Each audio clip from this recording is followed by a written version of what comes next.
इसके बाद खबरों की शुरुआत करते हैं। वंदे मातरम के 150 साल पूरे होने के मौके पर सरकार ने राष्ट्रगीत के गायन को लेकर नए दिशा निर्देश जारी किए हैं, जिसमें सभी 6 पैराग्राफ गाना अब जरूरी कर दिया गया है। लेकिन सरकार का यह आदेश कई मौलानाओं और मुस्लिम नेताओं को पसंद नहीं आया और वंदे मातरम को जरूरी करने पर उन्होंने फिर से विरोध शुरू कर दिया है।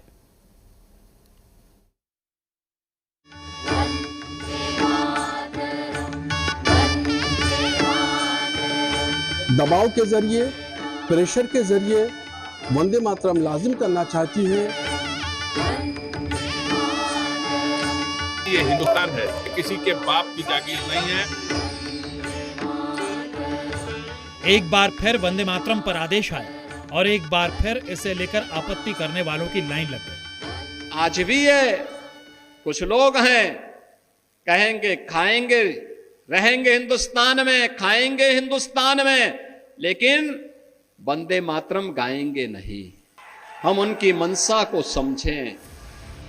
जिस गौरवशाली गीत वंदे मातरम को सुनते ही हर हिंदुस्तानी का सीना चौड़ा हो जाता है और रगों में देशभक्ति की लहर दौड़ जाती है, उसे लेकर एक बार फिर विरोध शुरू हो चुका है। और इसकी वजह बना है एक आदेश जो कि सरकार की तरफ से जारी किया गया है, जिसके मुताबिक अब वंदे मातरम के 6 अंतरे गाने होंगे और ये सभी सरकारी कार्यक्रमों में जारी होगा। पहले वंदे मातरम, फिर जनगण मन बजेगा और वंदे मातरम के दौरान खड़ा होना जरूरी होगा। स्कूलों का काम वंदे मातरम से शुरू होना चाहिए। ये आदेश गृह मंत्रालय की तरफ से जारी किए गए हैं। इसके बाद अब सियासी तौर पर इस फैसले का विरोध हो रहा है। ये हिंदुस्तान है, किसी के बाप की जागीर नहीं है और हिंदुस्तान के हर नागरिक ने, उसके पुरखों ने देश के स्वतंत्रता के लिए संघर्ष किया और सबके सामूहिक संघर्ष से आज देश स्वतंत्र हुआ है। अब जिन लोगों ने एक उंगली भी नहीं कटाई, आज वही लोग अपने को बड़का देशभक्त का लाइसेंस चाहते हैं।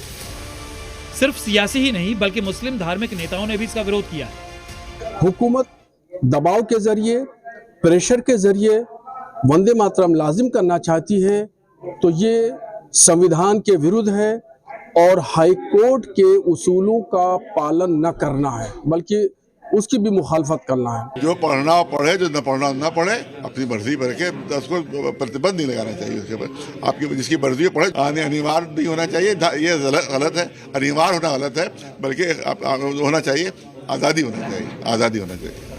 वंदे मातरम का ये विवाद नया नहीं है। जब भी राष्ट्रगीत की बात आती है, मजहबी ठेकेदारों को इस्लाम खतरे में दिखने लगता है और तर्क देने लगते हैं कि मुस्लिम समुदाय सिर्फ अल्लाह के आगे झुकता है। वंदे मातरम में हिंदू देवी देवताओं का गुणगान है, वंदे मातरम में भारत माता की पूजा का जिक्र है और कुछ ऐसा ही अब भी किया जा रहा है। लेकिन सवाल उठता है कि देश के गीत से भाईजान क्यों भयभीत है? वंदे मातरम गाने में आखिर दिक्कत क्या है और क्यों राष्ट्रगीत को मजहब के चश्मे से देखा जा रहा है?